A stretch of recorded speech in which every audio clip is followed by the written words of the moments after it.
Hello and welcome to the Comics Atlas. This is the series where we talk about the complete history of comic book characters. Today we start a new week of action with Peter Parker's Spider-Man. On last week's episode we saw one of his biggest defeats and now we check on the fallout from those events. It's issue 18 and everyone has a comment on Spider-Man bailing from his battle with the Green Goblin last time around. Other superheroes read the news on disbelief as they know Spider-Man may be a loner but he's no coward. The general public on the other hand is not so forgiving with him. The man who benefits the most from the whole fiasco is J. Jonah Jameson. His constant bashing of the hero through the months seems to have paid off when everyone believes he was right all along. He is seen with a huge scary smile everywhere he's going. But now let's see what Peter Parker thinks of that. He's been taking care of his hunt in the meantime. His superhero adventures have taken a hit because he fears if something were to happen to him, Aunt May may not be strong enough to endure it. Money's also running low, so he tries unsuccessfully to sell out his invention and image for some quick bucks. Coincidentally, Spider-Man runs into the Sandman. The villain tries to fight Spider-Man, but no battle occurs as Peter is still trying to avoid any trouble. Not even the Human Torch nor Flash Thompson can bring Webhead out of his apparently coward spell. It's Aunt May's words that make Peter change his mind.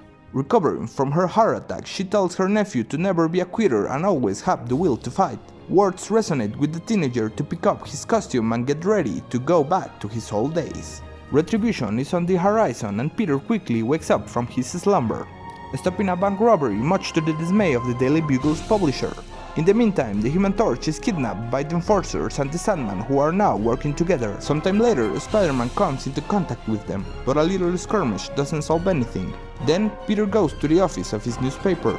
Betty Brant introduces Ned Leeds, a fellow employee at the Bugle, on her most recent date. Despite hearing this, Peter isn't bothered. Good for him. Our hero must now go and save the torch, so he gets the information he needs from a low-level delinquent. It's a trap and Peter knows it, but he has no other option in order to save his frenemy.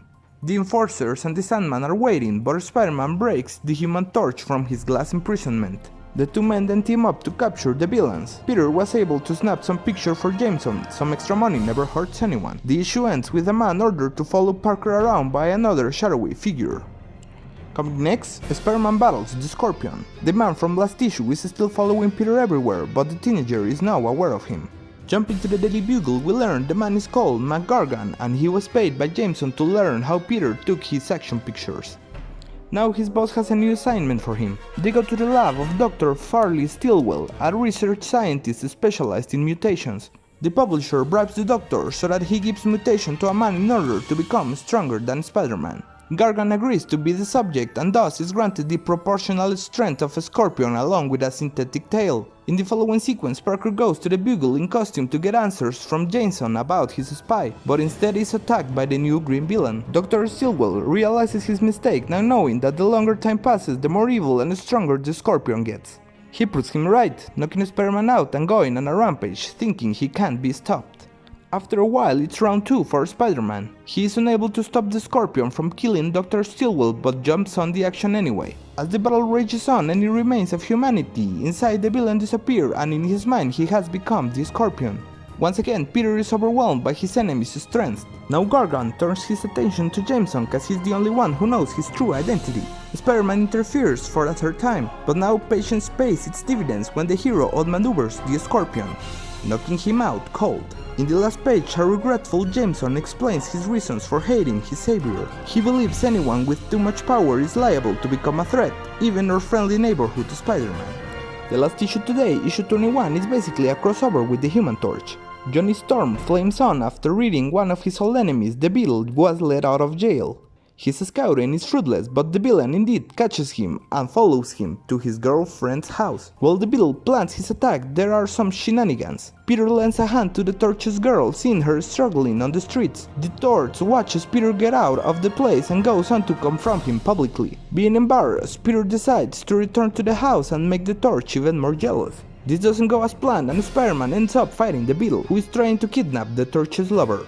The Beetle succeeds, but in the confusion the Human Torch believes it was Spider-Man who actually committed the deed. A battle between Peter and Johnny rages on the skies of New York. Ultimately, they realize it's the Beetle who they have to defeat. They team up and save the day, but it's Spider-Man who loses. In all the drama, Betty Brant believes Peter was actually going out with Johnny's girlfriend. When will they learn? Issues 18 and 19 work as a two-parter in the redemption of Spider-Man after his escape from the Green Goblin fight. It's not Peter against any physical enemy, but rather against his circumstances and the way other people think of him. Only by overcoming it, in no small part thanks to his aunt's words and action, can our hero grow on his perception of his role as that. It remarks his ability to bounce back after misery, an aspect of Webhead that will be explored in further stories to come. The origin of the Scorpion itself is very basic and nothing special. For me, the best part of the issue was Jonah's rationale on why he blasts to Spider-Man every chance he gets. By having Jameson's words, we get to understand a little bit the way he has acted since first meeting his nemesis. The Beetle felt like a little side quest for both heroes. They respect but dislike each other, but their relationship doesn't seem to move forwards more than that. In the end, it was only a way to continue tightening the tension between Peter and Betty.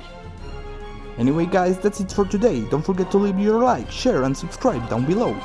This is the Comics Atlas and I wish you all a nice existence.